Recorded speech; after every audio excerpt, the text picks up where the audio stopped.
Ejemplo os he dado, aprendiendo del mejor y mayor misionero, Jesús. 40 días de consagración para cumplir la misión. Buen día, queridos amigos. Bienvenidos al día número 38 de nuestro seminario de enriquecimiento misionero. El título para hoy es Tomás, el discípulo incrédulo. La palabra de Dios dice: dijo también Tomás, llamado Dídimo, a sus codiscípulos: vamos también nosotros para que muramos con él. Juan capítulo 11, el verso 16. Tomás es mencionado solo una vez en los evangelios de Mateo, Marcos y Lucas, en la lista de los discípulos de Jesús, y lo poco que se sabe de él es por el evangelio de Juan. Es llamado Dídimo, que significa gemelo, lo que hace suponer que tenía un hermano o hermana gemela, mas la Biblia no lo detalla. Tomás pasaría desapercibido en las Escrituras a no ser por cuestionar la resurrección de Jesús ante los discípulos, y no creer, sino hasta ver y tocar personalmente.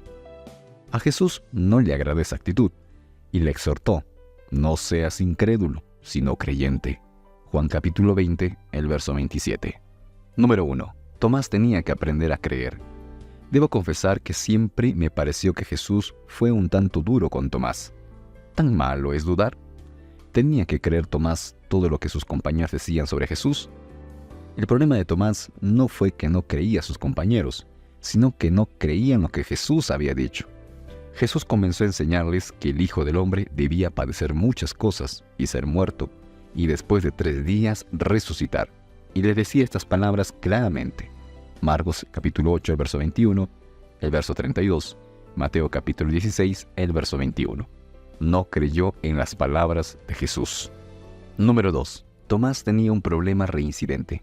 Jesús, sabiendo que su amigo Lázaro estaba muerto, le dijo a sus discípulos que deben volver a Jerusalén.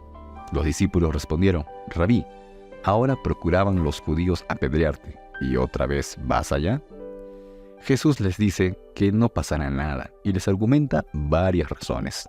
Los discípulos entienden que Jesús tenía que volver y no vuelven a tratar de convencerlo a no ir. Pero en medio de todo ese diálogo que se estaba calmando, Tomás habló: vamos también nosotros para que muramos con él. Tomás no creyó en las palabras de Jesús y en forma pesimista y trágica, pensando lo peor, en un arranque de imprudencia, solo dijo lo que pensaba a viva voz. Era negativo. Según la tradición de la Iglesia Católica, Tomás murió en el año 72 después de Cristo, 20 años después de su llegada a la India. Él estaba orando cuando los brahmanes del templo de Kali lo atacaron. Uno le atravesó el corazón con una lanza y murió a casi 5.000 kilómetros de su casa. Tomás no murió en Jerusalén como lo había dicho, Juan capítulo 11, el verso 16, en el año 30 después de Cristo. Murió predicando y orando por India. Dudó un tiempo, pero creyó toda la vida. Fue un evangelista. La historia misionera para el día de hoy nos presenta a Danilo Ronnie Quinto. Él es taxista. Siempre tenía el deseo de predicar el evangelio a sus familiares católicos, pero no era posible por dificultades que se presentaban.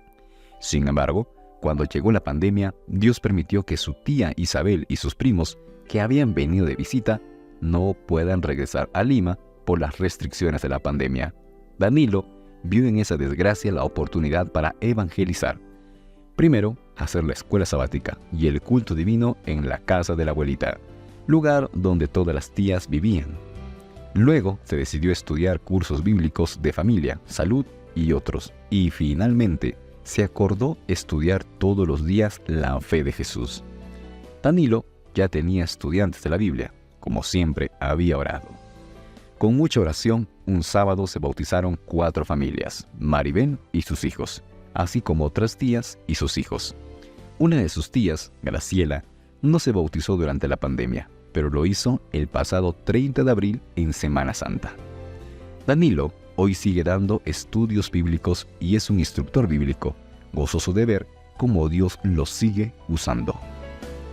El desafío misionero para el día de hoy es aceptar aprovechar todas las oportunidades que Dios pone en tu camino para poder evangelizar.